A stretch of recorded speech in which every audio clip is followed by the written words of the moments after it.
Your hair is looking great. My hair is really 41 years old and you haven't lost it. And I'm growing it out. It looks like it's getting longer. It's getting longer. Wow.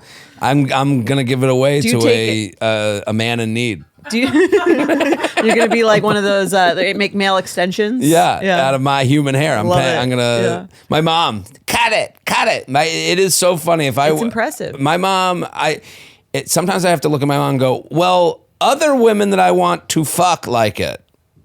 Like I have to be like, my girlfriend likes it. Right. Hair, skin, teeth has been and my nails. And nails. Well, nails always. You're like a horse. I'm a whore.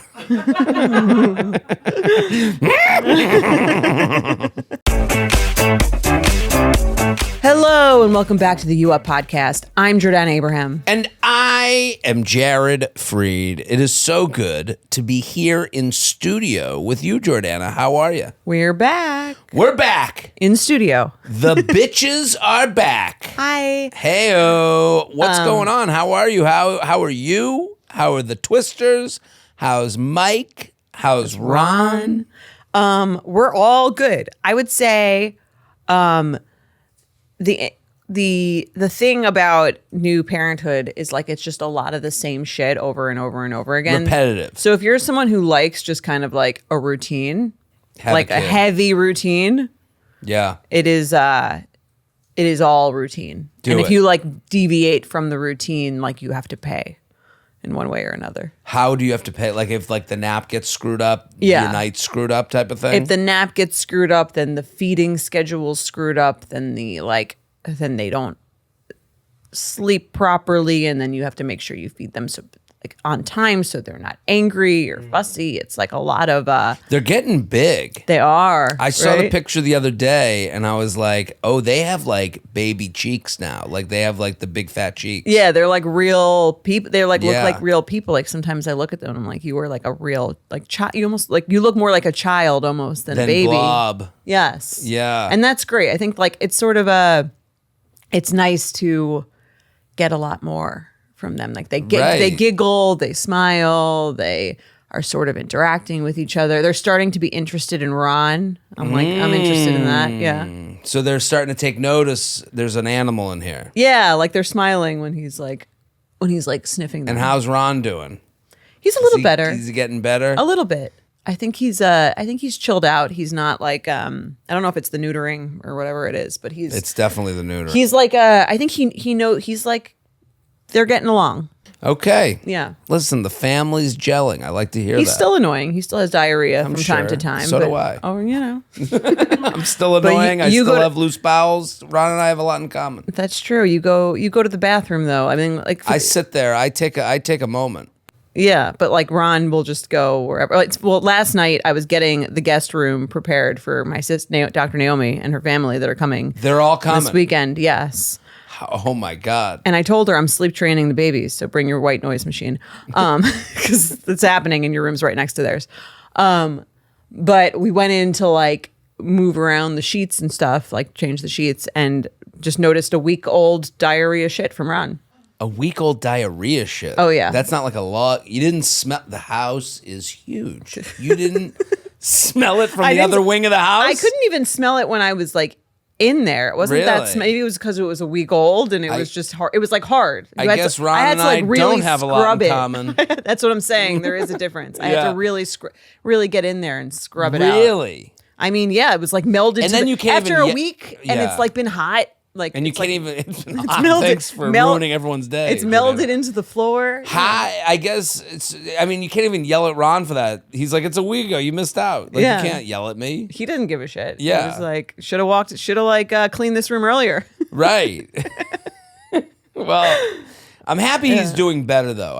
I'm cheering for Ron. So am I. He's a good boy. Yeah, he's a good boy. Sometimes. Most of the time. Yes, well, we have a very toxic relationship. Yeah, well, that's what you like about it. I think this is giving you flashbacks to your dating life. It gives you the excitement you lost in dating. That's a great point. Yeah. It's very up at the high. The highs are high, the lows are low. Yeah. Should I get rid of him? Yes. Should I keep him? It's very, yes. Yeah.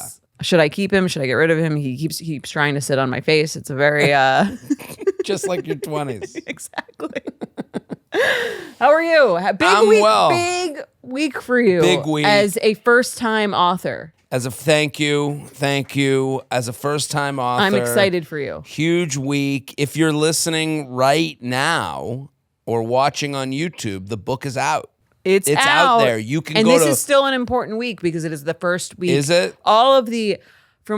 To become a New York Times bestseller, which I am a two-time New York Times bestseller. Twice. All of the pre-orders count up until the full first week after the book comes out. So it's like the first week of release and everything before that. Well, so this is the week that they said people need to go to like a bookstore. Like it's important that Are you going to be at the airport? For some reason, that's so much more exciting than any other place. I would die if I saw my book in the That airport. was the most exciting thing when someone sent me a picture of seeing it in the airport. Oh my God, I would like that. I didn't even think of that. That's making me happy right now thinking of that. Yeah. I mean, but like how many airports? Very possible. Listen, the major airports. If you see it in the airport, send me a picture. It better be from a Delta terminal because that's what I fly most. No, this is the week where they say like you need your Jordanas, you need your suburban moms to be promoting it. I will be at the store buying them because Pub Day. I'm going to be promoting the shit out of that book. Thank you. I'm pushing this like I'm pushing a baby out of me. I need this is your baby. I'm putting the baby out into the world. So I would love for you to buy the book, and if you already have the book and you've already listened to it, we put previews onto last week's episode, which is like, thank you everyone here for doing that.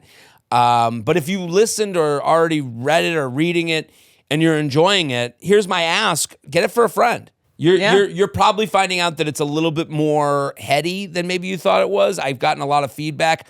Kelly Clarkson, I went on Kelly Clarkson. Amazing. I did like a Zoom at the end of the episode. It's supposed to be like this fun Zoom. She's like, tell me about dating. And I did my hey, I think it's like a very divided dating world right now, and we need some thoughtful commentary. This book is going to give you the vulnerability from a man that I think people would want to hear, and can make you a better, smarter dater that can be more confident.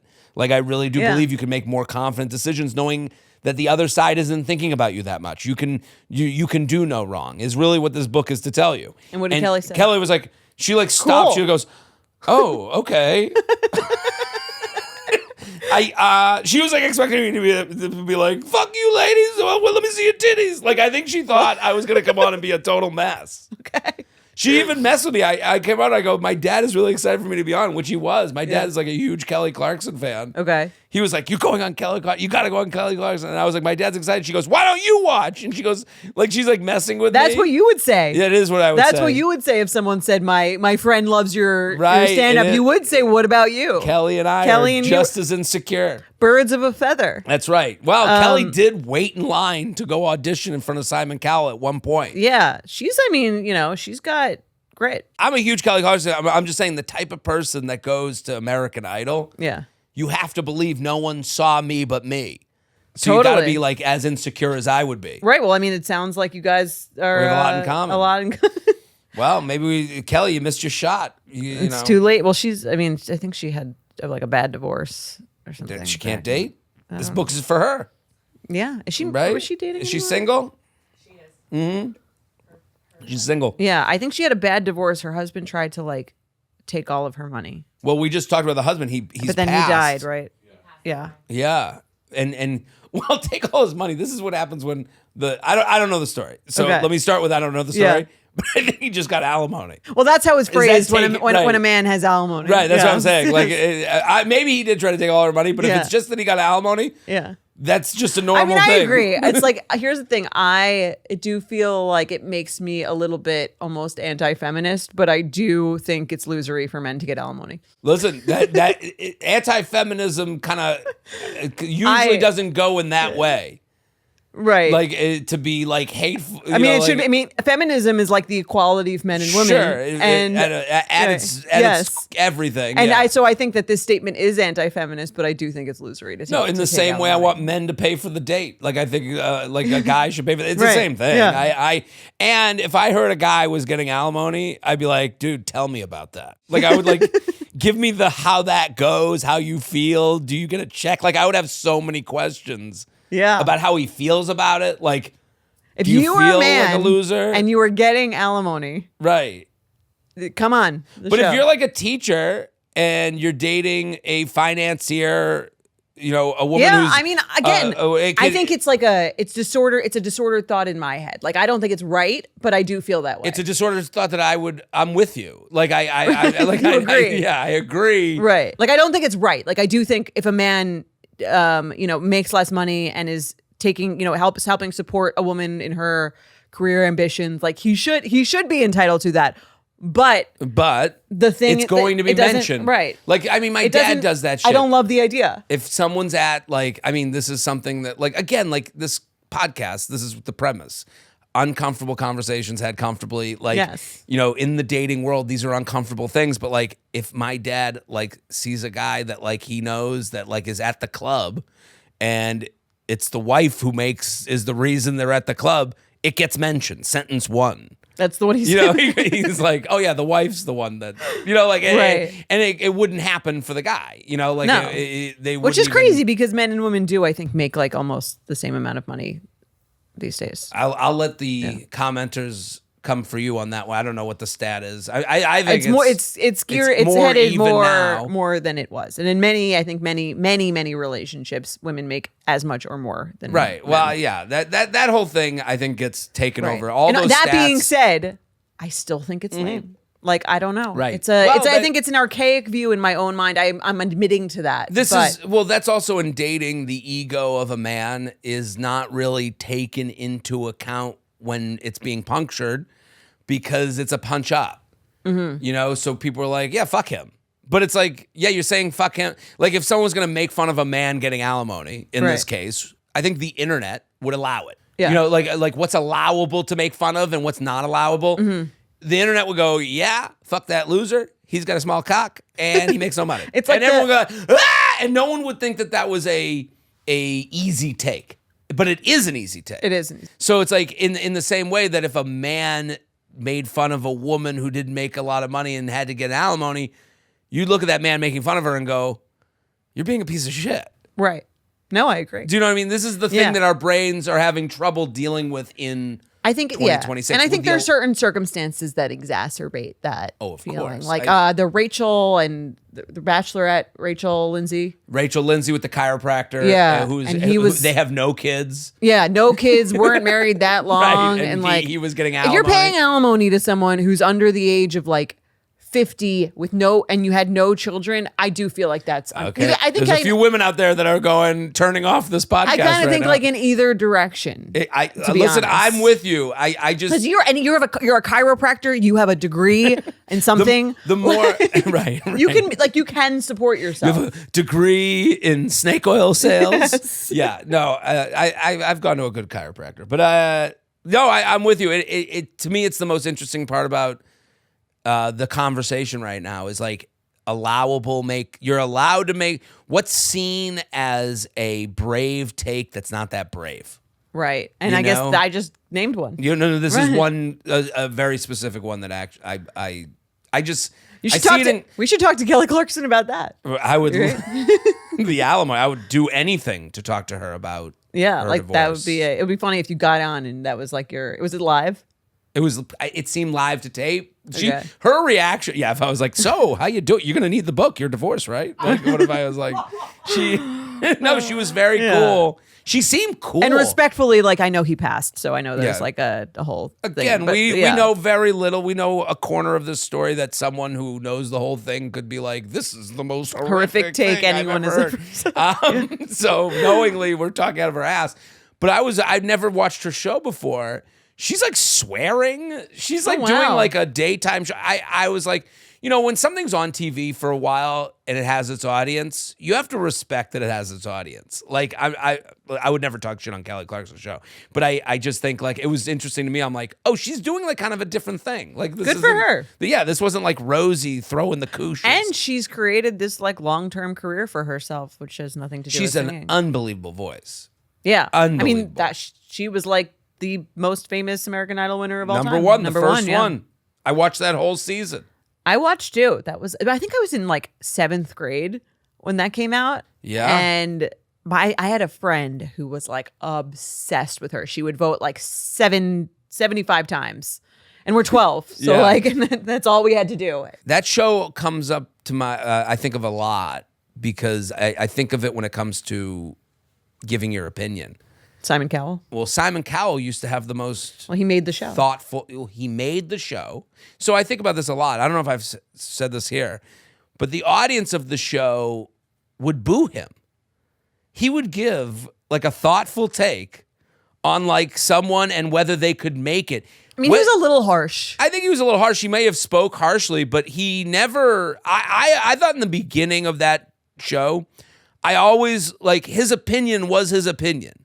He wasn't like trying to hate someone. Right. Like if someone was great, he said they were great. It meant a lot. He never said. No, it meant a lot when he said they were great. That's the point. It's like, so, and it's kind of like, that's kind of how I think the internet works.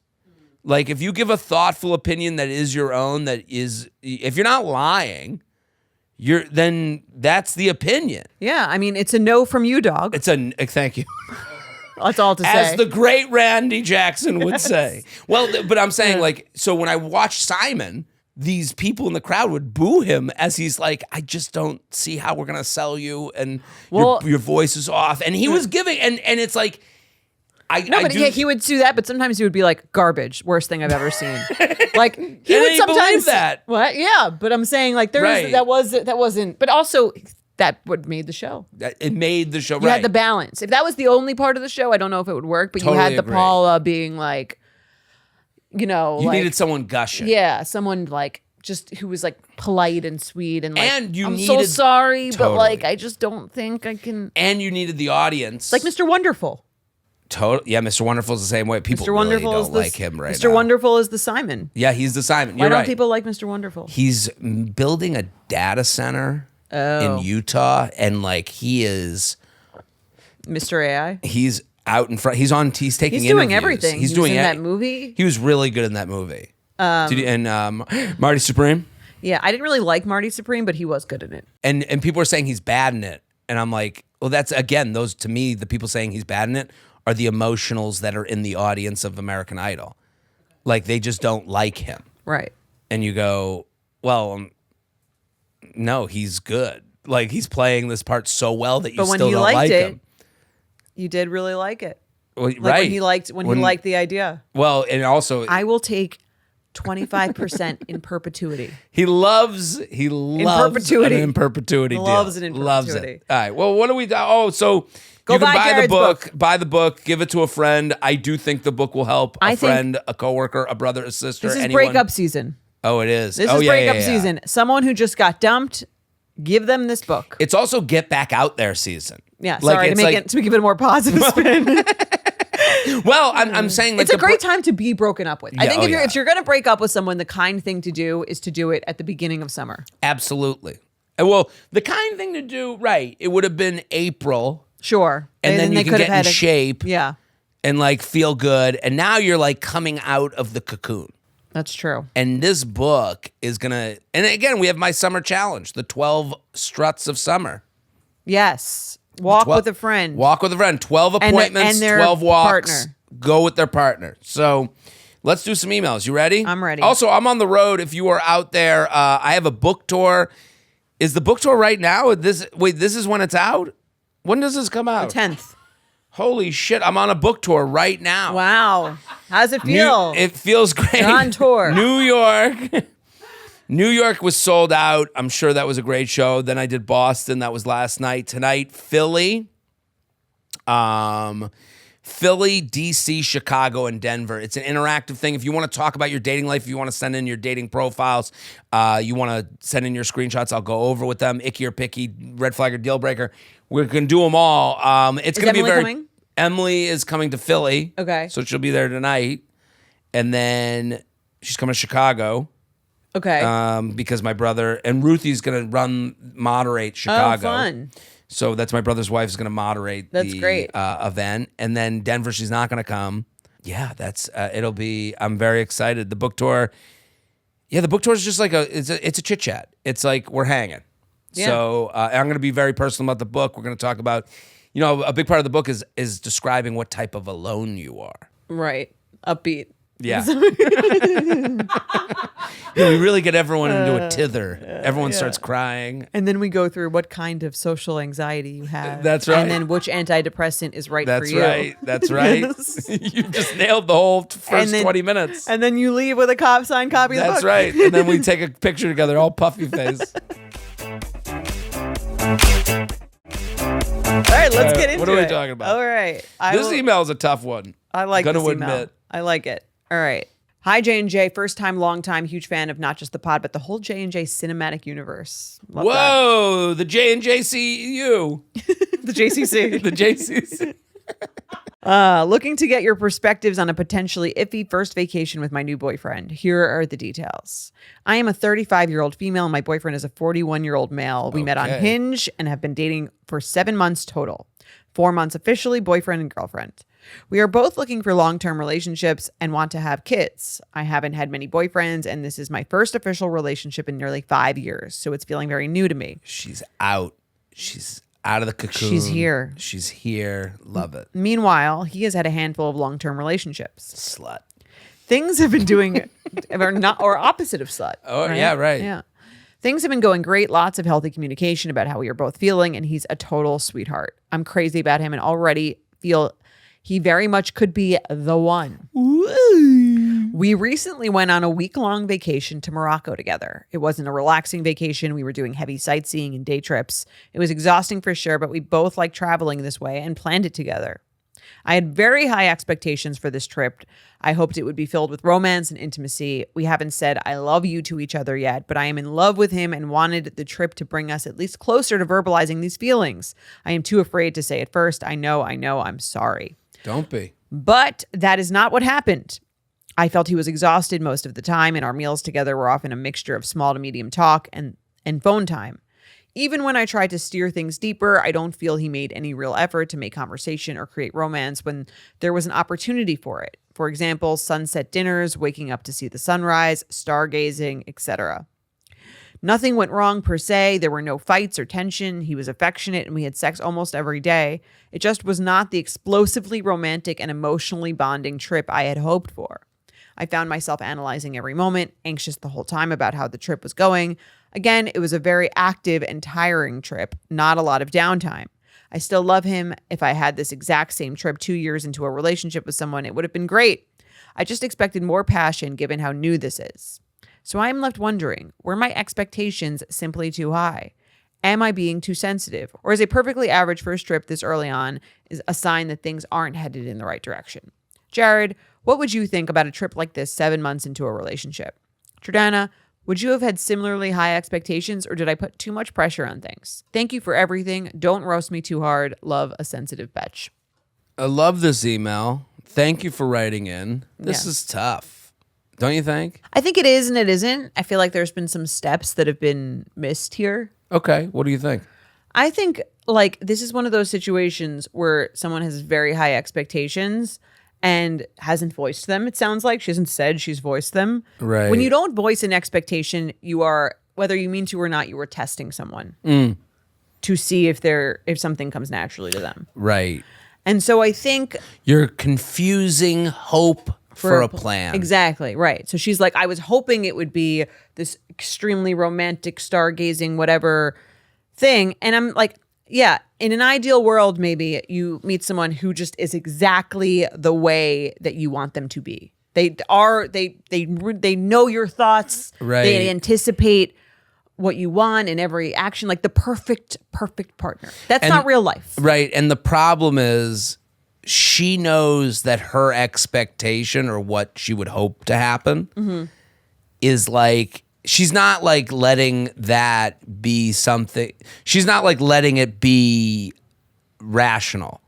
You know, like I'm not saying it right, but she's not letting her hope for an I love you and a romantic vacation because it's their first vacation. She doesn't let herself get angry about it. Like she doesn't let herself have the emotion. Feel like she deserves to want that. Deserve is the right word. That's the word I'm looking for. She doesn't think she deserves to be upset about this. So now she's like caught between a rock and a hard place. Right. She has this trip that didn't meet her expectations, but she doesn't even think she deserves to have the expectations. Like, because it's a first trip. This is my issue with couples who say they never fight.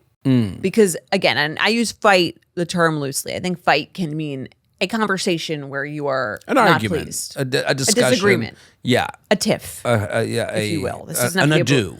But I think a couple who says they never fight has a lot of these little things where they maybe just like don't voice it. Right. Or like kind of like are feeling a little like weird about things but don't say anything because they don't want to rock the boat.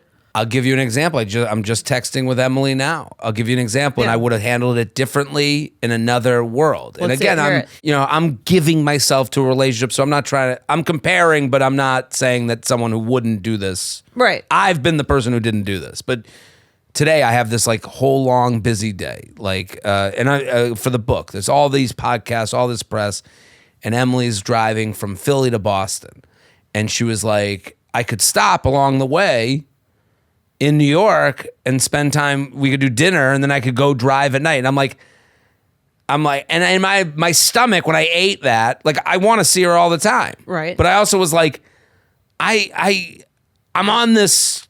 I'm running on this track called book promotion, right?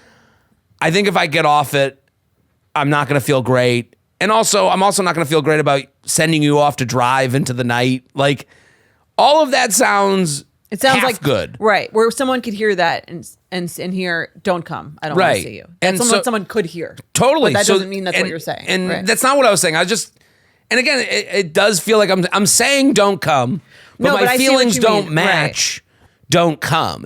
My feelings are I love you and want to see you always, but also don't come. Right. So this morning we had this conversation. It wasn't a bad conversation, but I was just like feeling off about it. Right. So this morning I texted her. Literally those words. I was like, I told you don't come, but I don't want you to think that I felt that way. I kind of have to trust that she believes what I'm saying, but I'm letting her know. I don't think I would have said that in another relationship. I don't think I would have let it be and then let it like seep inside of me and I'd get angry about it. I would get annoyed at them. And maybe she would get annoyed about it. Right. Why didn't he say anything? Right. Why didn't he bring it up? It was a little weird that he didn't want me to come. Right. And I think that's a couple that doesn't fight, but it doesn't mean that like that makes a strong relationship. Right. I would have had calling this a fight. Well, I would have had the fight with myself. Right. I would have had the fight with myself, which is what she's doing. Right. Right. And then ended the fight with myself by saying, well, she's annoyed with me, and now I'm annoyed with her for not understanding that I have this very particular moment going on that, of course, I would want to see her, but I can't. She can't handle it. Now I'm giving answers for her that aren't even there. That's what I'm saying. And like, I think what she needs to do is just communicate this. Like, I think, again, I hate to bring up this example because I do it all the time, but I talk about like the cards with Mike. It's not his first instinct to be writing, loving, doting cards. And then the first time that he got me a card, I was irritated because I didn't tell him that. Right. Now I tell him that. He does what I want. Have you ever gone on a trip with someone you dated with the, basically in a way, testing the relationship? Not with a trip, but other things. Okay. Other things, I think. Like, what are you going to do for my birthday? Mm-hmm. Or, how are you going to act at this wedding? Whatever, like. The one thing I'll kind of, I was thinking about this because what you're saying is correct. Like, the expectations weren't met and she's having an argument with herself of a certain kind. I do think first trip, to bring it back to like first trips, I do remember there was one time that I went on a first trip with someone that I was deciding whether what was going to be next. And I remember... Not a girlfriend, but like, we were distance and we were like, and I was like, I'm going on the road to this place. How about you meet? And we worked out a scenario where she could get a hotel, I got a hotel, and we could like kind of have this weekend of dates while I was on the road. Okay. We had a nice time. Again, I'm not with them today. But I remember getting away from that trip and being like, and kind of like sitting with how it felt in my tummy a little bit. Mm-hmm. And I was like, I don't know if that trip pushed me to the next level. Because there was something tangible that was missing? or they didn't do or did do, or because you just didn't, you like weren't feeling the person as a whole as a match for you? It felt like a not match. Like it felt like we were friends but not family was kind of what I walked away with, where I was like, I learned a lot about them. I enjoyed their company. We did, but it wasn't like, I was like, and I was trying to like really come to terms with like, what am I looking for? What do I want? And I just didn't have that like, we're forever. And I felt this trip. Yeah, because I got this like really like high density date, that we wouldn't have had. I do think a trip is like a lot of days long date. Yeah. Right. And a little, I would say it's a form, why I felt that way is a combination of many things. Right. Our connection, me giving myself to it, all these things. So like, I do think she does have the right to take this trip and go, is this how I want to feel with someone I'm on a trip with? Right. Well, I think the thing that makes me feel that way about her email is like I think like fuck the stargazing, like the romantic activities. If she's talking about the intimacy level, like the emotional intimacy level in general, right? I think that's a different thing than. And like, she does mention that, right? Like you're sitting at meals, looking at your phone and not feeling connected. I could sit at a meal and be on my phone and feel connected to someone. I would like separate those two things of like he didn't plan sunset dinner, stargazing, waking up to see the sunrise. All that shit is shit you could have said. You could have reiterated an expectation for. It's harder to iterate an expectation for intimacy. Right. I want to have deep conversations is harder to plan than I want to go stargazing. Right. Right. I mean, she even says sex every day. That could be confused as intimacy. Right. Like sex every day. Like, I don't know. I've had sex every day on a trip and then been like, get me out of this room. Like I need a minute. Right. I've had sex every day and then been like, I don't need a minute at all. Right. Yeah, it's not the same thing. Not the same. Yeah. So I think that I would separate those two things because I can also understand in terms of like the actual activities. I can understand this guy being like, we're on this trip to Morocco and every day we have like a different itinerary. We're waking up at 7 a.m. Like, I don't think we need another activity of like stargazing or whatever the fuck it is. Right. Sunset dinners. I can understand why that wouldn't be someone's first thought. The fact that she wants it, that's totally fine, but she needs to verbalize that. I think the different question is the intimacy. So what's your first question to this guy? What do you say to him? You're back from the trip. Yeah. You're kind of feeling off about the trip. Yeah. What's your opening? I think to give someone at home, like this is the hard part. Yeah. Like we've hashed this out. There's a problem. Yeah. She feels a little shitty. They went to Morocco. They did this amazing thing together. Yeah. Like here's my opening. Yeah, here's your go. Wow, that I can't believe the trip's over. Like, what did you think? Our first trip. What did you think? It was a lot of fun. I got some great pictures on my phone. I did got a lot of likes on my Instagram. Yeah, I got a lot of likes on that picture that I posted of myself alone. Yeah. I love my t-shirt that says the t-shirt I got that says I'm rockin' in Morocco is really, people really love it. So I've gotten a lot of great comments on my Rockin' in Morocco shirt. And otherwise, what did you think? What did you think about like just the way we were, like the way we traveled together, like did you have any thoughts about how you wanted the trip to be? Like, what did you think about, like, I know the trip was great objectively, but like, Right. What about like traveling with me? It was fun. I mean, you were there. You would not say this. No, I would say I would go, what are you talking about? Right. If I didn't feel anything, so let's start. Right. Let's believe he's a 0, like on the empathy, on the astuteness, on the emotional intelligence scale. He's 0. Let's assume, which he's not. Okay. I had fun. I got a great T-shirt. I thought we were great. How did you feel? I really liked traveling with you. I had a great time. I will say though, one thing that's kind of bothering me though is like I do feel like maybe I thought the trip would have like a little bit more of an emotional intimacy. Like we would get to know each other maybe on a slightly deeper level. We fucked every night though. I'm saying emotional intimacy. I said You look hot. What are you talking about? Well, like that's what it would look like to me would be like you asking me questions maybe more about like my childhood or like work or like my childhood. We were in Morocco. My hopes and dreams. Your hopes and dreams. We're spending so much time together, you know, away from our jobs, away from like the I'm trying to look at the kangaroo. I gotta ask you about your childhood and how first grade was. At dinner, I would love to be I don't asked know what about, animal is in Morocco. I would love to be asked. Well, I don't think men know necessarily that like we want to be asked more questions. Maybe you know that more than most men as a podcast host. Right. Well, I don't ask any questions on this show. I've said that to Mike before. Yeah, ask more questions.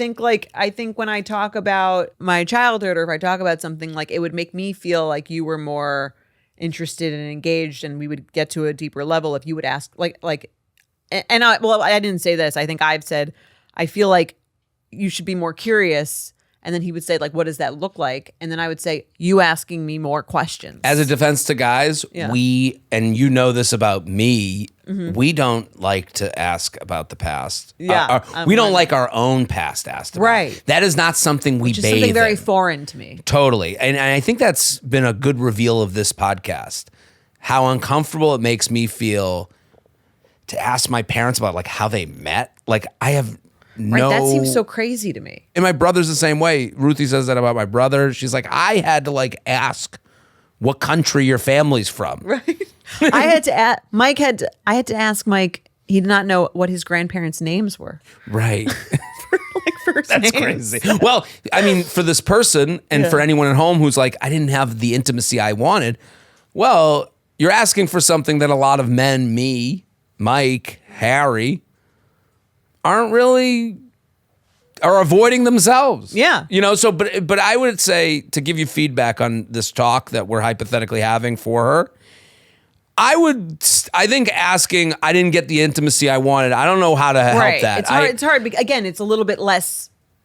I think she needs harder to ask for. I think she needs to say, and I know she's avoiding this, I have real deep feelings for you. And I felt that this trip would take those deep feelings and make them even deeper. And I'm feeling like we are where we were before we left. And I'm upset by that. I think that like at a minimum, like that's that a good edit. That's a good, I think that gets, because it's I statements. I'm just like, when I'm hearing like, I didn't get the intimacy, what the fuck am I supposed to do? That's like where I go. Right. So if you're like thinking of like, if I'm being used as the avatar for a boyfriend, I would respond to, I didn't get the intimacy I wanted. What, you thought I fucked up a whole trip? You thought I was on this trip so I'm now finding out I was a big asshole who only cared about myself on this trip? That's how I would feel right away. Right. But if you said, I was here, we're here in my mind, and I thought we would get to here, and we didn't get there, I would go, well, my question to you, if you're me and I'm you, would be, well, how do you want to get there? It's like an intangible thing. That's like, what does that look like to you? What would it have looked like to you? And I would say, I love you. Right. That's really I think men in general, we hate intangible. We want, again, why don't men want to go to therapy? When does it end? Right. Never. Well, this is intangible. Totally. So this is a hard one. That's why it's so difficult, because I read this email. I'm like, what's this guy going to do? He is what he is. You know, but like, I do think if he knew that someone felt very deeply for him and then didn't have that itch scratched. That's why maybe she should say, I love you. That seems to be what she... That's the very vulnerable. That's the thing that's the prescription that we would give, knowing that that's hard to do. Of course, yeah. So, and she was hoping she wouldn't have to do it. Right. But I also think vulnerability begets vulnerability. Yes, absolutely. Right? So like, I think you have to be the change you want to see. Right. Right? So, and I don't think this relationship's and I get why over. she wouldn't want to do that day one of the trip, because then if he doesn't say it back, it's like a long right. road. But you might be discovering this guy isn't the most emotionally in touch with his feelings, potentially. But like, there's only way for you to find out is for you to do it and then see how he reacts. Right. Yeah. I mean, when I have a story for another day, but the whole I love you conversation and being on a trip, I did that. I was on a trip with Emily, and I kind of wanted to get it out of me because I was like ready to say it, and it was like a shit I had to take. That's not how I would tell the story. Beautiful. But it was like a huge dump that I like ran into a Dunkin' Donuts having to take. Like, get this out of me. Right, because I felt it, needed. That's what she should have done, though. She's got to take a shit.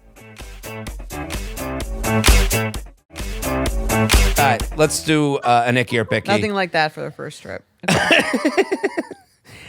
Icky or picky, you're dating someone or you're going to go on a date, you got the ick. Were you justified? Or are you being picky? That's the question. Jared and Jordana. Need to know if I'm being icky or picky. Or I guess it's, if I'm to be the grammarian, if it's a valid ick or if I'm being picky. Very fair. Because you're not icky. You're a wonderful if listener. He's being icky or I'm being picky. Right. That's right. Also. There's a guy at my gym that I see almost every day. We've never really talked much, mostly just polite hi, bye, and occasional small talk that's usually gym related. Recently, he came up to me and asked for my phone. Instead of asking for my number, he put his number into my phone and handed it back to me and said, text me. What is he, the Fonz? Did they say anything before this? Hey, give me your phone. Give me that phone. Now. For some reason, this immediately turned me off. I like when a guy makes the first move and follows through by texting first if he's interested. Something about him putting the ball entirely in my court felt low effort and lacking confidence. He would be very surprised to hear that that's your feedback. Give me your phone. Yeah, that's not a first move? Well, I kind of understand what she's saying, but finish the email. I understand what she's saying as well. But, and it's funny, when I read it in my head, I was like, I get what she's saying.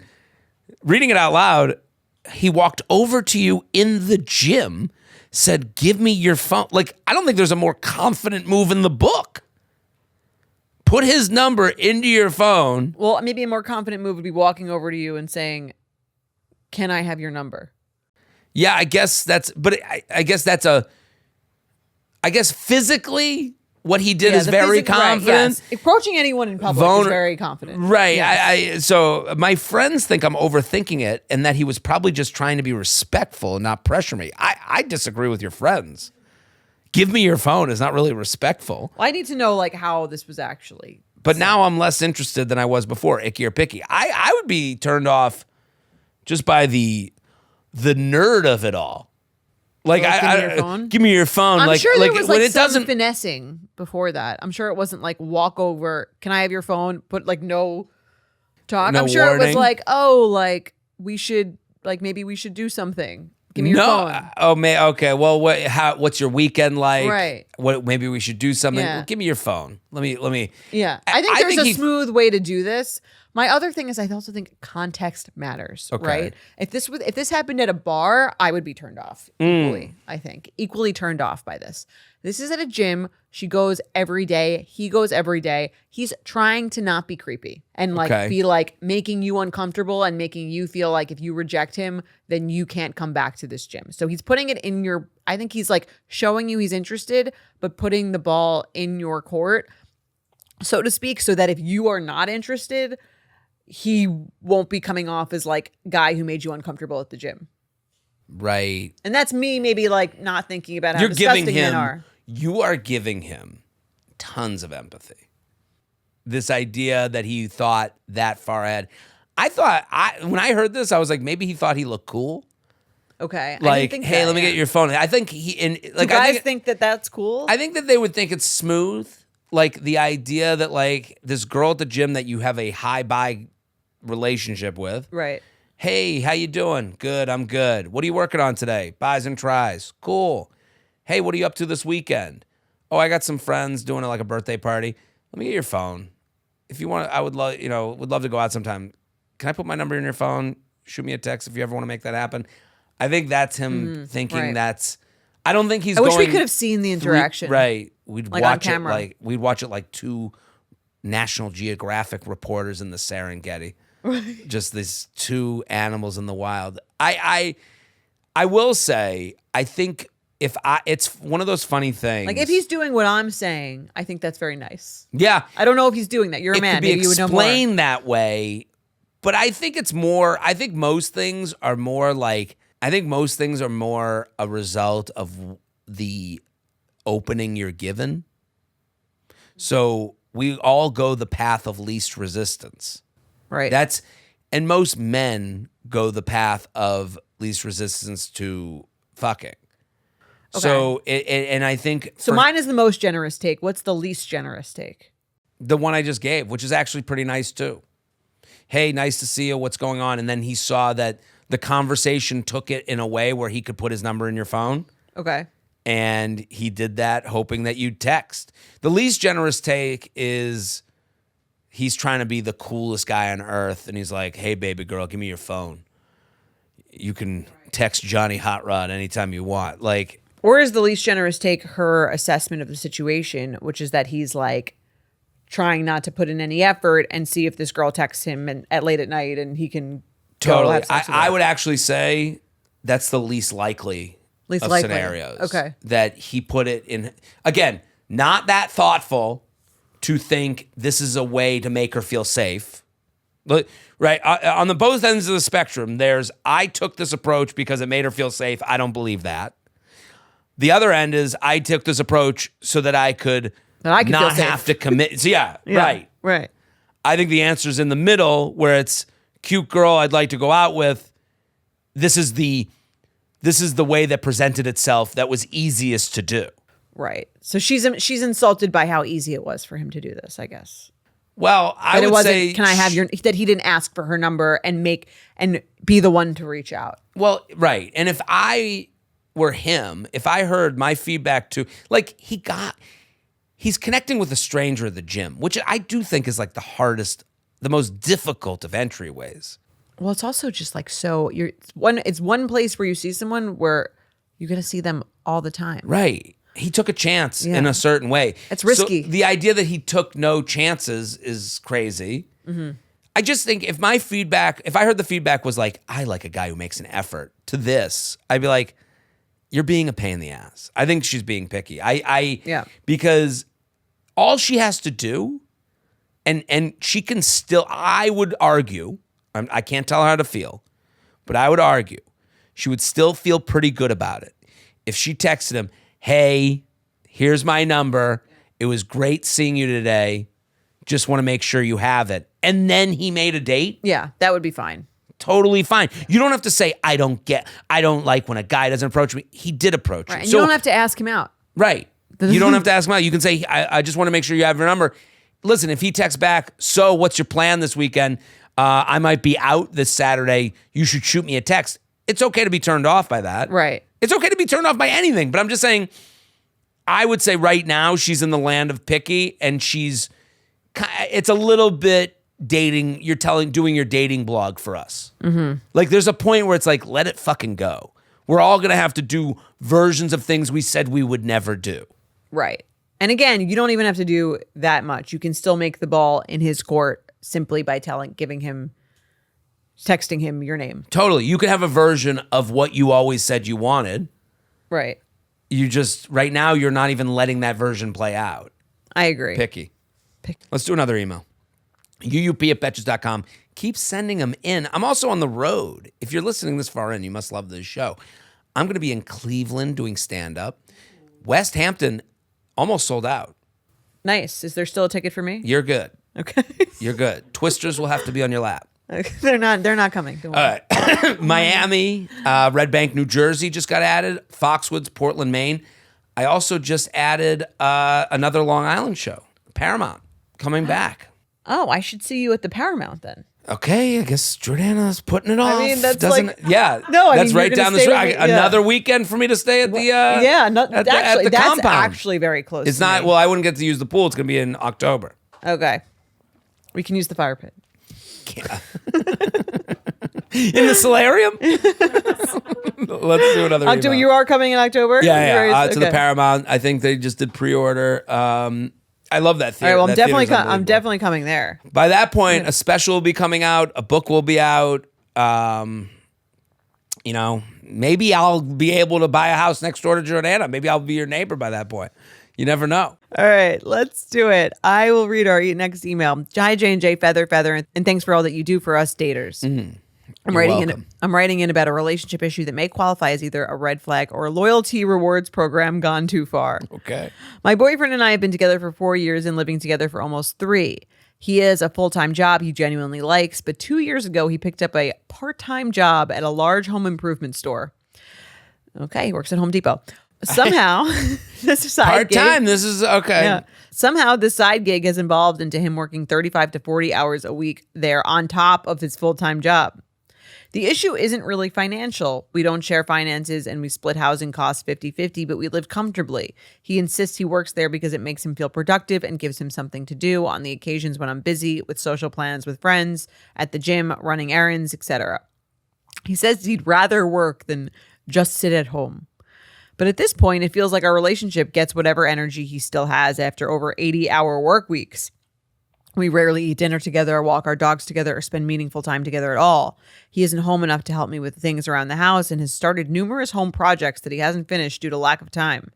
When he is home, he's understandably exhausted and honestly kind of irritable. When he has very noticeable mood shifts, he says it's because he is tired from work and gets frustrated that he has such little time. I have encouraged him many times to cut back on the second job and make time for literally anything else. I suggest that he should get an outlet for himself like working out, hobbies, friends, etc., but he gets defensive and says I'm being controlling and trying to dictate how he spends his time, and he should be able to make decisions for himself. And this is where I'm stuck. Am I asking for a reasonable level of partnership from someone I live with, or am I unfairly asking him to change a lifestyle that genuinely works for him just because it doesn't work for me?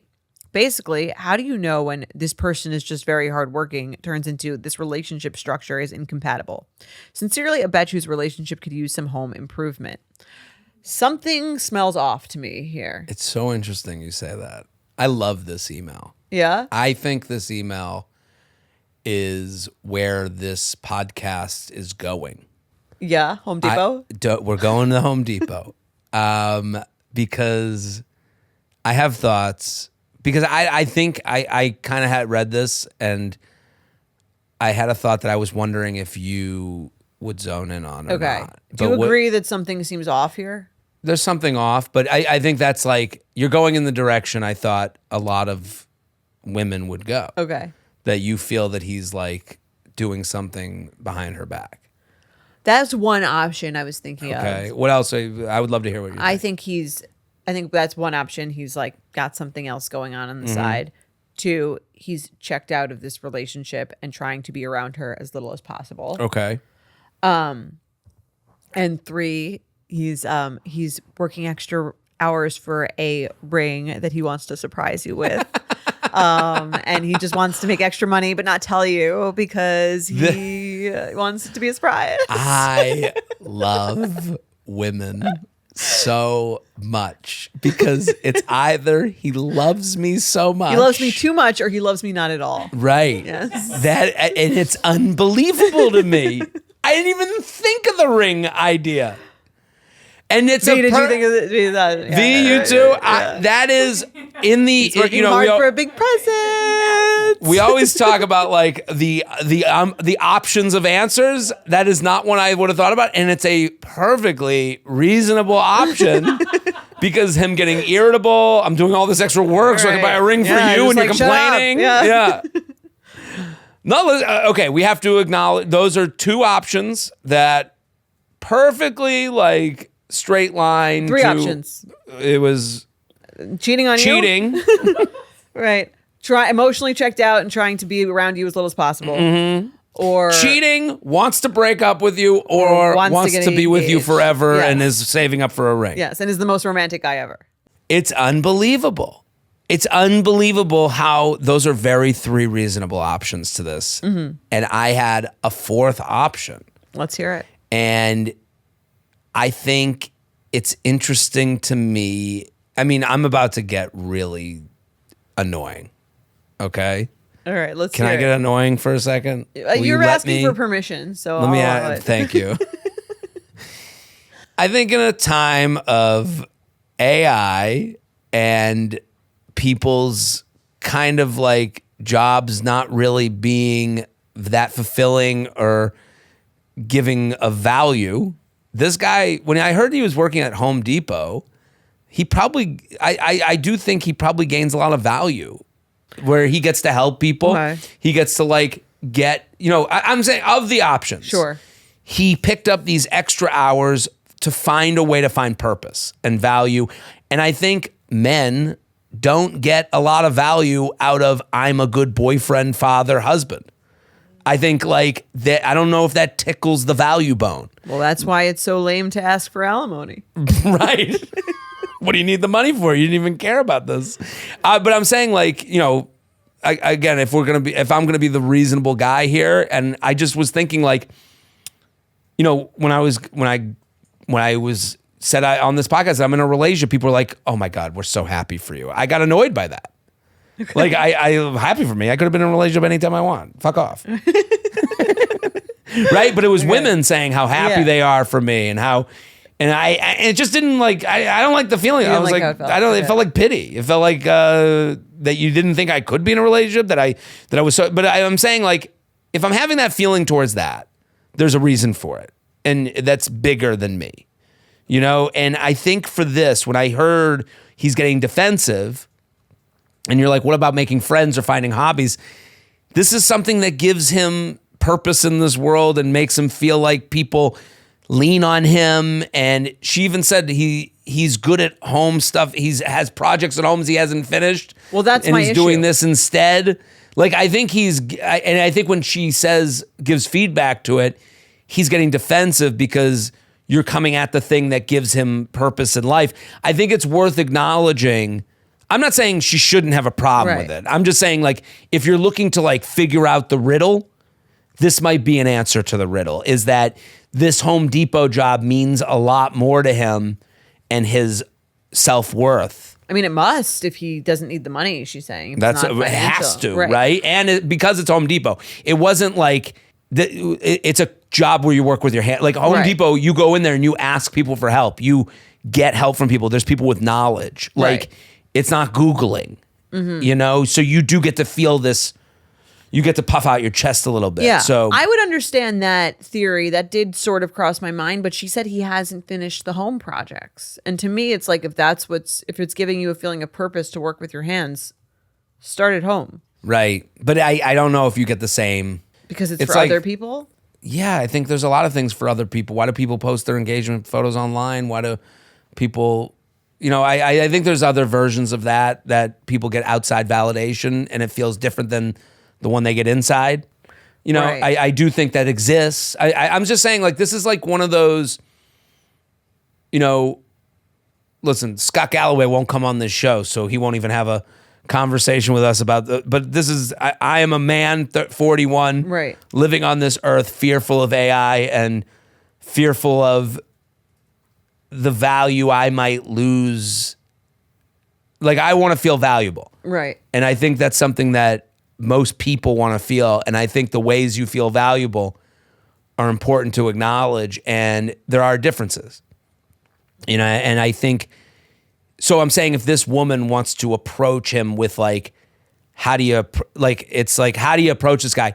I think understanding maybe he feels a lot of value from going to because she seems to not understand why 40 hours. I don't understand. I wouldn't want to work at Home Depot 40 hours in addition to what I do here. But like, I'm already fixing all these cabinets here in this office. Totally. Yeah, I'm sure. I haven't done shit. How's your new bed? We need a new bed. Yeah. Here's the thing. Like, if that's the case, that's okay. Say that. Like, I would say to her, like, approach him not aggressively, not nagging. Right. Just be like, hey, help me understand. Like what you get from this job. Because like, I'm just going to tell you what I see. Like, to me, it appears, and this is just from my appearance, it feels like you're always very tired and you're saying it's not like about the money. So like, just help me understand what this is doing for you. And why we can't do like 20 hours a week instead of 40. If she really wants to do him the favor, I think I would come to him with our 4 theories. Okay. I would say I have 4 theories for why you are working so much at this Home Depot job. And I need you to pick one. Pick one. Yes. I think that'll help if you really want to hold his hand. Yes. Because if he's Home Depot guy, maybe I'm making an assumption, but Maybe he's not the most articulate about his feelings. right. So 4 options, and you go, you're cheating. Option 1. You're trying to create separation between us so that you can break up with me. You're saving for a ring. This is your way of making money to get a ring because you love me so much and you want to spend the rest of your life with me, and you're going to stop working at Home Depot after you're done buying this ring. Yes. You get an incredible amount of value personally that you can't replicate anywhere else on earth, that you have to go into this job for 40 hours a week in addition to your other job. Can you speak to any of these issues? Right. I mean, your one seems like the one that sounds the best probably for him, even if it's not true. But it might be the hardest. yeah. Hey, I have no value anywhere else on earth but Home Depot. That's a hard thing to say. Well, yes. Well, it's vulnerable. Right. Yeah. Well, I would say give him those options, but then don't ask questions you don't want the answer to, because it might be option 2. Right. It might be option 2. Well, I mean, she wants an answer. I She do wrote think to men us. sometimes like do that when they want to break up with you. Oh, yeah. They'll just like try to stay away from you for as long as they can. I've done it. Yeah.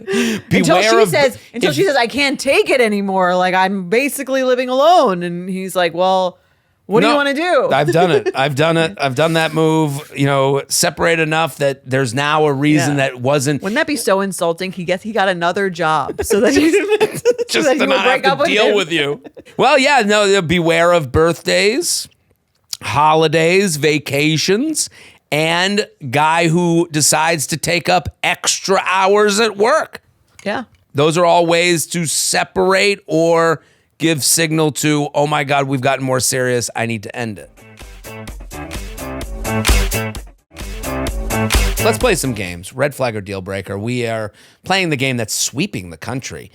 If you're dating someone, one thing so the game is you're dating something, one thing happens. You either see it, ignore it, it's just a red flag, or you end it sight unseen. Sight unseen. Okay.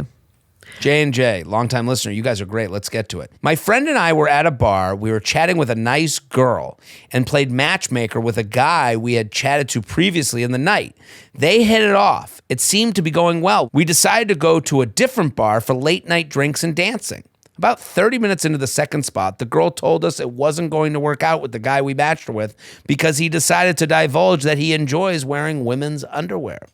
So red flag or deal breaker, the guy you've been hitting it off with all night decides to tell you he enjoys the feeling of lace underneath his jeans.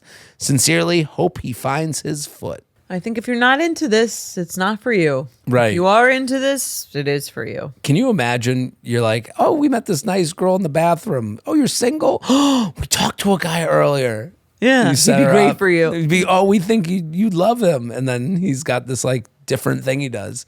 It is funny the way they wrote this. It feels like they're trying to be appropriate, but they think hope he finds his foot. Well, yeah, I hope he finds someone for his weird fucking underwear thing. Like they're not as progressive as they proclaim. That's fine. If a woman told me, she's like, I'm wearing granny panties with a little bit of doo-doo in them, while we were dancing on the dance floor, I'd be like, that's kind of hot. You say that about everything. I think any form of I do this little different thing strikes my curiosity and makes me excited. This should tell you about the male brain. What if she was like, I'm wearing male boxers and I'm wearing male boxers and there's a little bit of duty in them. Why does there have to be I don't know. I'm trying to make them even worse. I'm trying to find a way where someone might be like, there's no way. I'm wearing male boxers? Yeah, cool. Yeah, that's fine. I'm game. I'm wearing, I mean, this guy, to me, like, it's funny that a woman hears... It's okay to be like, that's not for me. It's not... But no, there's a woman out there that hears guy and I like wearing women's underwear, and she's like, oh my God, I have a little bit of kink to me. I found my person. That's what I'm saying. Yeah, right. I think there'd be people who are into it. So right. To me, this is... Or deal breaker if you're not into it. And to me, this is green flag. Green Good flag for him. If you are. He knows what he likes. He put it out there before they went home together. Yeah. If anything, this guy is as good as it gets. He's open, honest, and letting you know the flag that he flies. Yeah, this guy's not going to be taking up a secret Home Depot job to not say what he's feeling. Green flag. Green flag. All All right, right. let's do another. Hi, J&J, longtime listener, first-time emailer. I started listening back in 2018 and was at one of your first live shows in Philly. Thank you. I love you both, and thanks for making me giggle on a weekly basis. You didn't laugh? No. What am I, Kelly Clarkson? Yeah, seriously. I'm writing in with a red flag or deal breaker. I don't think I've ever heard this explanation for being on a dating app on You Up before, and I'm curious to hear your take. I'm in my early 30s and moved across the country to the West Coast a few years ago, and I've luckily been able to make a lot of new friends since the move. One of my new friends, let's call her Amy, has been dating her boyfriend Tom for over a year. We are not super close, but I always enjoy being around her, and we run in the same friend group. The last time I saw her, we were catching up, and she told me they were discussing moving in together in the next few months and how she couldn't imagine her life without him. How does that even come into the conversation? I mean, it sounds like doth protest too much. We're moving in together. I can't imagine my life without him. Can't imagine. It sounds like what the shitty person in Bridgerton would say. Yes. It sounds like braggy Oh, it's weird. when unprompted. Oh, I'm moving in with Tom. Like, who said you needed to imagine your life without him? Right. I can't imagine my life without him. Fast forward. I can't imagine being with anyone else in the entire world. Yeah. But him. Fast forward to a month later, and I'm swiping on Hinge, and who comes up? Tom. Gotcha. Good. Fuck this bitch. I immediately reached out to my best friend, who also knows Amy and Tom, to confirm they hadn't broken up. Oh, what a fun call. Let's be honest, to talk some shit. Yeah. Oh, good. This girl who can't live without him. Yeah. Little does she know. Guess she'll have to. She said no, and that she was just with them both last week. I decided to let it slide because I didn't want to stir the pot. But then a week later, bam, Tom pops up on my Hinge again. And He's active. Oh, he's active, He's and she active. probably, at that point, she just felt the power running through her veins. Yeah. Good. She's got one on got this her. bitch. Can't live without him. We'll see. We'll find out. My guilty conscience decides to tell her because I would want to know if the roles were reversed. They were also planning to throw a large joint birthday party in a few weeks. Oh, this is like also invited shit-talking to. porn. I know. This is amazing. A joint birthday party. So I wanted to let her know before then. We had plans to meet up for coffee, but they fell through, so I gave her a call instead. She seemed understandably shocked and upset and asked if I had taken any screenshots. My word. I, of course, had sent them her way. Do I have screenshots? Screenshots. I've got, I've got of it. I've sent them to everybody. I've got screenshots and I've matched them with Instagram posts that he's put up. And I've looked at the recently active. I've done a full Which investigative screenshots report would you like? The ones of me telling everyone that I found this before you. The ones where I called you a bitch? I didn't hear from her the rest of the day, so I assumed she was confronting Tom about it. The next day, she sends me the following message. Hi, I chatted with Tom. Oh, those multiple eyes just tell you everything about her. Yeah. Just chatted with Tom quite in depth. Sounds silly, but he lost photos on his phone and wanted to find one from his profile. He said he really didn't think that downloading the app to look at his profile would make it public, but he's not looking for anything or talking to anyone. He reaffirmed me quite a few times. I was honestly just a quick thought that he acted on and didn't think through that ended up making the situation look worse than it was. He also didn't realize there was a setting to pause the account, but genuinely all just a misunderstanding from trying to find a photo. And I know that's the truth. I can tell. Oh my God, this woman is very insecure. Yeah. I mean, even to type out that text to someone who's like a tangential friend, like she owes her no explanation. She doesn't, but I also understand that like this is an embarrassing thing. Yeah, this is embarrassing. So she is like trying to, I think, the more alleviate her own embarrassment by going on about it. Who would buy this text as like, we're good? Yeah. No one on earth. It's so weird. Right. I feel bad for her. I feel bad for her because she's obviously. It is embarrassing. That's why but if you're the type doing of person who says, "I can't imagine my life with anyone else," you're annoying. You're really concerned with how people view you, and now you send this text. This kind of like proves that point. I would agree with that. Yeah, that's a good point. I didn't push the issue any further because we aren't super close, and I felt like I had done my due diligence in this situation. But this excuse seems fishy as hell to me. Oh, really? So J&J, red flag or deal breaker, he has Hinge only to retrieve lost photos. Signed, iCloud is only 99 cents a month. It's funny because we started this email with like, she kind of seemed like she stunk. Yeah. Just to say, I can't like, imagine my life without them. Right. And unless then, you're in the context of explaining to someone why you can't break up with someone. Right. Right. Not to say I'm moving in. I can't imagine my life without them. Right. Is like a weird thing to say. And then you see the text back and you can tell she's insecure.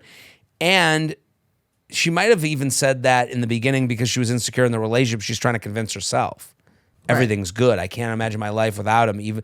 And she's probably saying that to herself because she's had other things come up. This ain't the first time that something weird has happened with Tom.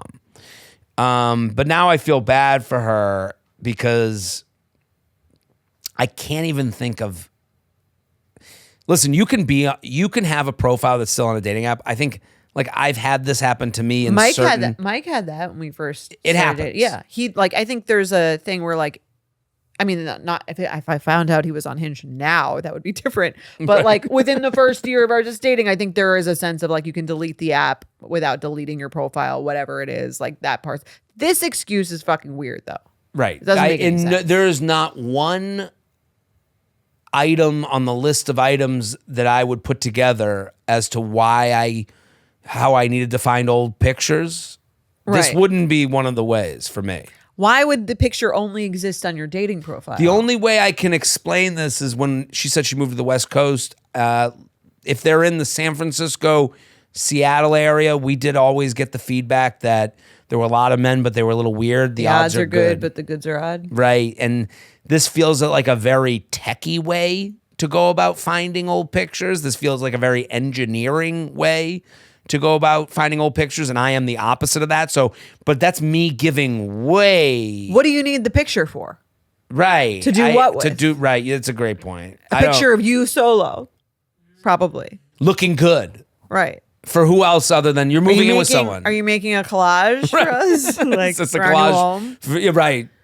That's the only explanation. That would be my question if I were gonna. I'm exactly the same as her. I would leave it at that. Not my problem. You've done what you needed to do. Mm-hmm. It's in her hands. She can believe whatever she wants to believe.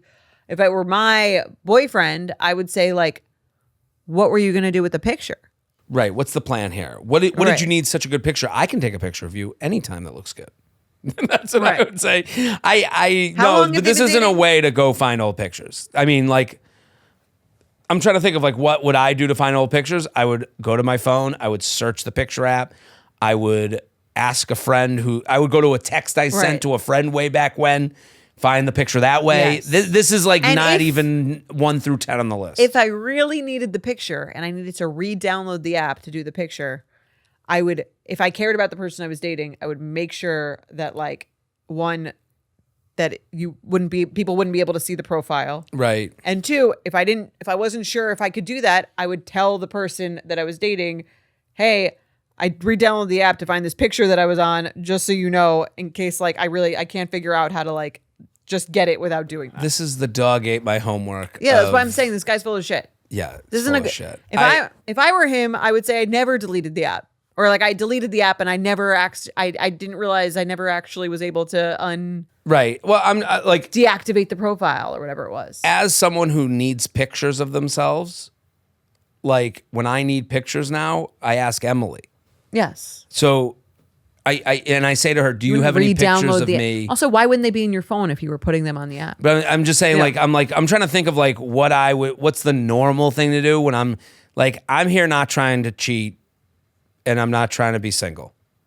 So, and I have needed pictures, which most men don't need. I'm saying, what does he need? That's why that would be my next question. Right. But if he's a touring comedian who has to put up a picture of himself with his dates for the next week on Fridays because engagement's high on Fridays on his Instagram, he didn't need to. It's even then, it's weird. To download, right. Right. Like I'm giving you the most specific of reasons I look for old pictures. And I go, Emily, do you have a picture of me that you liked? And also because if you need an old picture and you had it to people to put on your profile, it should be in your phone.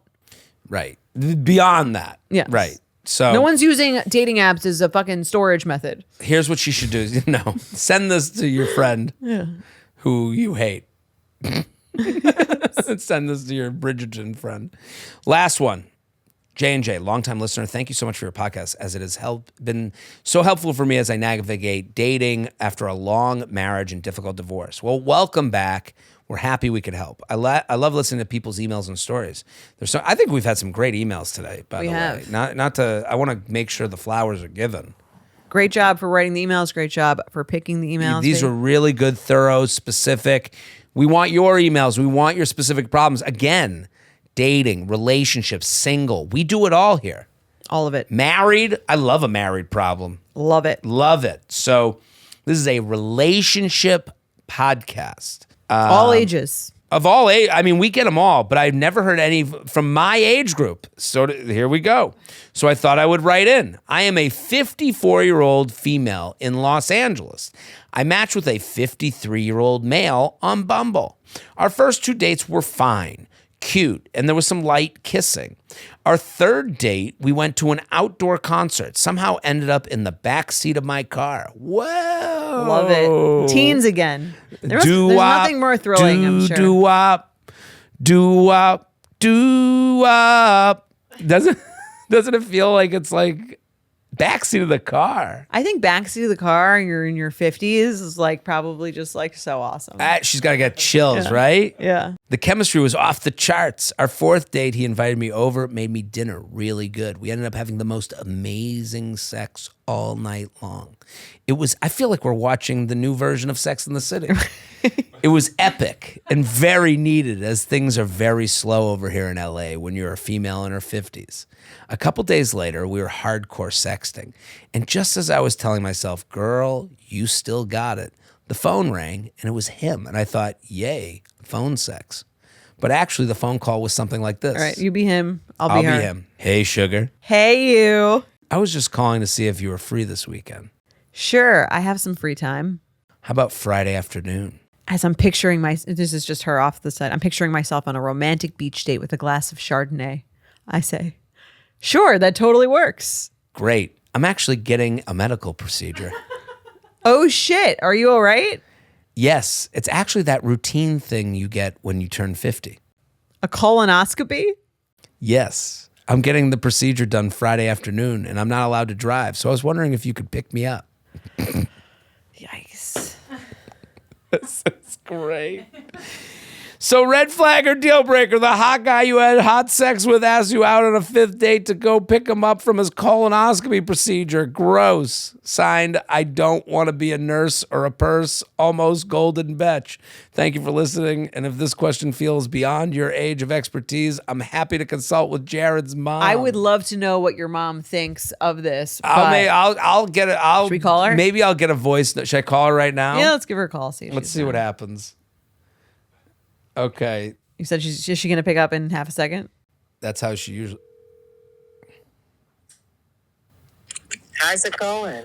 So you're on the podcast right now. You're back. Jordana's here. You're on the Wait a podcast. minute. I'm getting my nails done. Well, hold on. Then why'd you pick... Oh, I have a question because a woman wrote in and she's in her 50s. Hi, Kim. She went on a date with a guy and she's having a great time. It's their fifth date. She said at the end of her email, I would love to hear your mom's opinion. They've slept together. Oh, come on. They went on the date. They've had a great time. Fifth date, he says, can you pick me up for my colonoscopy? Well, he must feel very comfortable with her to do that. I agree. I mean, He has no other friends to call? Loser. I don't even look at it like that. Oh, No. He must feel very comfortable with her. Okay. How did she feel about it? She felt off. She felt it was gross. Okay, so then he's not the one for her. So she doesn't like him that much, and she's got to You think move if she on. liked him, it's okay? If she liked him, she would do it. Yeah, absolutely. It doesn't matter what the appointment is. Right. If she's whatever. I mean, a colonoscopy's a little bit, A little odd, but I think a colonoscopy, she said gross, but I think people don't know what it is if they're saying it's gross. You could be, it's more of a procedure than it is. It's more of a procedure. And you can't, if she was creeped out by it or didn't feel comfortable doing it, she doesn't like him that much. Well, they were sending sexual messages before he asked. They were sexting before he asked. Does that matter at all? Well, did she respond to all that? She was liking the text, and then it She went was in hoping that the phone direction. call would go in that direction. Oh my God. Well, if it went in that direction, why does it bother her to pick him up? Yeah, pick him up. He needs a ride. I like that. Come on. Okay. All right, I'll call you after we're done. Bye. Are you with Jordana? That's who's. She says Thanks. I hi. want to see those babies. They are so cute. Oh, thank you. Next time I'm in Florida, God, I'll come by with them. I love seeing you. I'll get some pictures she hasn't put online. I'll send them to you. They're precious. Okay. Precious. All right. Okay. Bye. I'll call you later. Bye. Your mom is so sweet. She responds to all my pictures of the babies, and she. I mean, says they're so she's cute. easy to get to. Yeah. Obviously, she picks up in That's one great. ring. I disagree a little bit Mm-hmm. because I think it's one thing if she offered.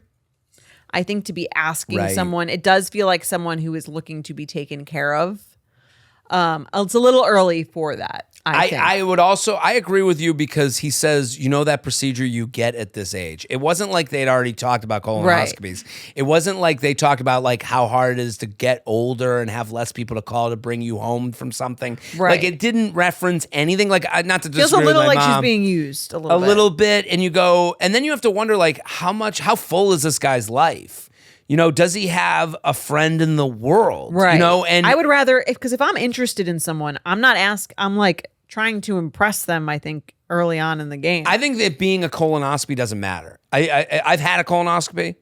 It's not what you. It's not like they just up your ass, tickling you from the First, inside. you have to take all your laxatives. Right. Right. It's like the prep is worse than the actual. Yeah, I thing. don't think the actual procedure matters. I do think that it is about asking someone to do that a little too early.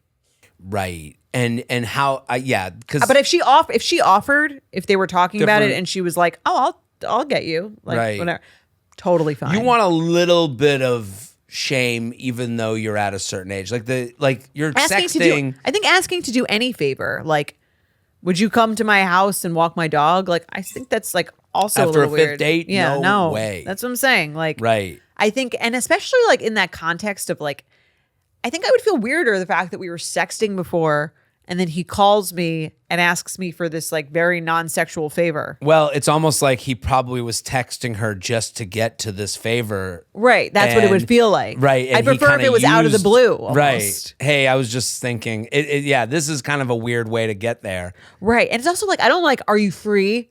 I hate that about people when they're the asking worst. you for a favor where they like set you up to be an asshole. I'm totally free. I have nothing to Right. do all day. Great. I have she thinks she's getting asked to go, like she said, thinks she's getting asked to go to the beach and have a glass of wine. And he's like, He can't even have a glass of wine. You have to take the day. That actually Yeah. is almost like the biggest deal breaker for me is I hate when people do that. Hey, what are you doing tomorrow night? They Absolutely nothing. What are Right. you doing? They wait for you to do that, Yeah. and then they ask you. The proper way to do something is to give someone an opportunity to lie. Right. To say, hey, that's class. if he had even called her and he was like, aside from this is how he could get a ride. He calls her aside from the text messages. Hi, I know it's kind of early and really weird and maybe a little bit like too much to be asking you this soon.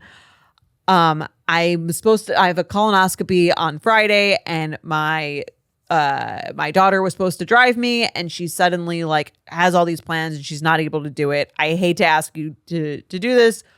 Would you mind dropping me Right. off if you're free on Friday? And then she can say, I'm busy on Friday if she doesn't want to do it. I'm with you. And then it's funny. I'm with you completely. And then I hear my mom just like, yeah, I'll give you a ride. It like the quickness with which my mom was like, yeah, I'll pick you up, whatever. Well, that's Like, why is old the people quick- get scammed. Well, that's when they get scammed. That's right. But it's also, it's funny. It's like the more you think about it, the more annoyed I get. Do Right. you know what I mean? Like everything you're saying, I hate this guy. Right. But if we didn't get into this at all, like go pick him up. But also that's why Like, if a woman- like, that's what what my if- parents do to me all the time. They're like, you can't just write back to every single person that asks you how to get to your show on They're not Tuesday. they're not thinking about anything. Right. Right. Well, if you let's say if it was you. Yeah. You're talking to a woman. You're sexting. She gives Yep. you a call. Jared, what are you doing I'm tomorrow? texting her. I love those huge bazungas. Yeah. That's how I sext. You free tomorrow? Yeah, I'm totally free. Would you? I have a colonoscopy. Could you pick me up? I'm not allowed to drive home. Is that a new sexual maneuver? I would be annoyed. You're set I up. think it's like a little Felt like I was set up. tacky. Yeah. Little usury. Deal breaker, but fine with my mom. Yeah. We did it. We solved dating again. We did it. We'll be back on Friday. Boom. Bye.